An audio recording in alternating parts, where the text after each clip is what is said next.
চলতি বছরের শেষে বিহার নির্বাচন আর তার আগেই তড়িঘড়ি ভোটার তালিকা সংশোধন প্রক্রিয়া শুরু করেছে নির্বাচন কমিশন। এরপর বিহারের ধাঁচে এবার বাংলায় SIR অর্থাৎ স্পেশাল ইন্টেন্সিভ রিভিশন করতে চলেছে নির্বাচন কমিশন। কমিশনের থেকে সবুজ সংকেত পেলেই চলতি মাসের শেষে অথবা আগামী মাসেই বঙ্গে ভোটার তালিকার স্পেশাল ইন্টেন্সিভ রিভিশন বা SIR শুরু করতে প্রস্তুত রাজ্যের মুখ্য নির্বাচনী আধিকারিকের দফতর। যদিও এই প্রক্রিয়া নিয়ে একাধিক মামলা সুপ্রিম কোর্টে দায়ের হয়েছে, কিন্তু এই পদ্ধতির মাধ্যমে যে কেন্দ্রীয় সরকার ঘুরপথে NRC করতে চাইছে তা স্পষ্ট বিরোধীদের কাছে। তৃণমূল নেত্রী তথা রাজ্যের মুখ্যমন্ত্রী মমতা বন্দ্যোপাধ্যায় এ বিষয়ে আগেই সরব হয়েছেন। এ রাজ্যে মহারাষ্ট্র ও দিল্লি মডেল চলবে না বলে তোপ রাজ্যের মন্ত্রী শশী পাঁজা। প্রশ্ন উঠছে, তাহলে কি ঘুরিয়ে এটি নাগরিক তথ্য সংগ্রহ বা NRC প্রক্রিয়া চলছে?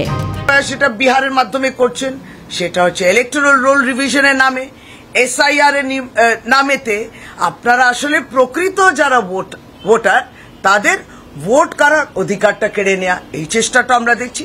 এই যেটা আছে সেটা আপনি বাংলায় চেষ্টা করেছেন, বিহারে হচ্ছে না, বাংলা হচ্ছে না, কারণ বাংলা বলে দিয়েছে ওই মহারাষ্ট্র মডেলও চলবে না এখানে, আর দিল্লি মডেলও এখানে চলবে না। বাংলায় আপনি মহারাষ্ট্র মডেল আর দিল্লি মডেল আনতে পারবেন না ভোটের লিস্ট সংশোধনী করে। একই সুর কংগ্রেসের গলায়। মহারাষ্ট্র দিল্লিতেও সেই একই জিনিস হয়েছে। বিহার নির্বাচনের আগে আমরা অভিযোগ করে বলেছি যে নির্বাচন কমিশনার 5 দিন 10 দিন 15 দিন লেগে যায় কত পার্সেন্ট ভোট হয়েছে সেটা বলতে পারে না, তারা এখন নতুন করে রিভাইভ করে নতুন করে শুদ্ধিকরণ করবে নাকি ভোটার লিস্টে। গাল গল্প দিয়ে জল মেশানোর প্রক্রিয়া শুরু করার চেষ্টা করছে বাংলাতেও। এর তীব্র বিরোধিতা করছি, বিহারেও করেছি আমরা বিরোধিতা, মহারাষ্ট্রে আমরা কাগজ দিয়েছি, নির্বাচন কমিশন জবাব দিতে পারছে না। সুপ্রিম কোর্ট ব্যাপারটাকে কনসিডারেশনে নিয়েছে, ভয়ঙ্কর। সেই জায়গায় দাঁড়িয়ে এখন জনসমর্থন হারানো বিজেপি একটা গণতান্ত্রিক প্রতিষ্ঠান নির্বাচন কমিশনারও হাতে পায়ে ধরছে যে জিতিয়ে দাও বাবা। বিরোধীদের এই অবস্থানে পাল্টা আক্রমণ শানিয়েছেন বিজেপি নেতা সজল ঘোষ। মাস কয়েক আগে ইন্ডোর স্টেডিয়ামে দাঁড়িয়ে উনি চিৎকার করে বলেছিলেন, এই দেখো হরিয়ানার ভোটার, যে নাম যে তালিকা যে এপিক নাম্বার, সেই এপিক নাম্বারে আরেকটা লোক হরিয়ানায় আছে, আরেকটা লোক মালদায় আছে।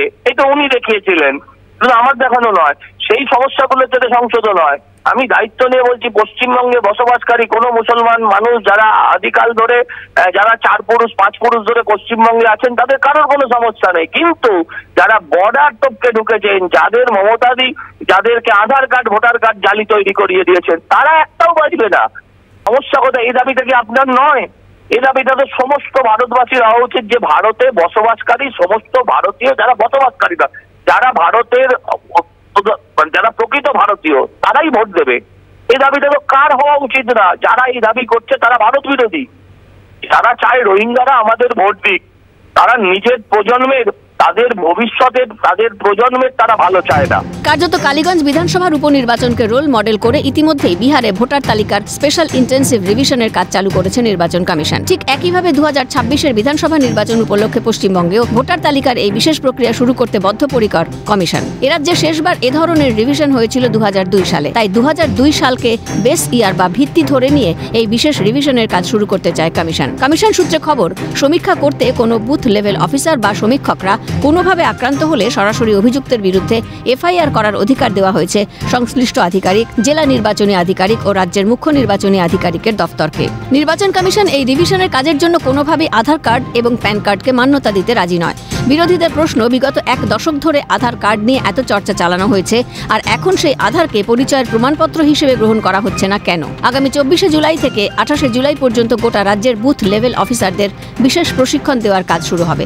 আশা করা হচ্ছে আগস্ট মাসেই এই বিশেষ রিভিশনের কাজ শুরু হবে পশ্চিমবঙ্গে। 2026 সালে রাজ্যে বিধানসভার ভোট, তার আগেই এই রিভিশন এখন রীতিমতো গুরুত্বপূর্ণ বিষয় হয়ে উঠেছে গোটা রাজ্যবাসীর কাছে। খালেদ জামালের রিপোর্ট, ক্যালকাটা নিউজ।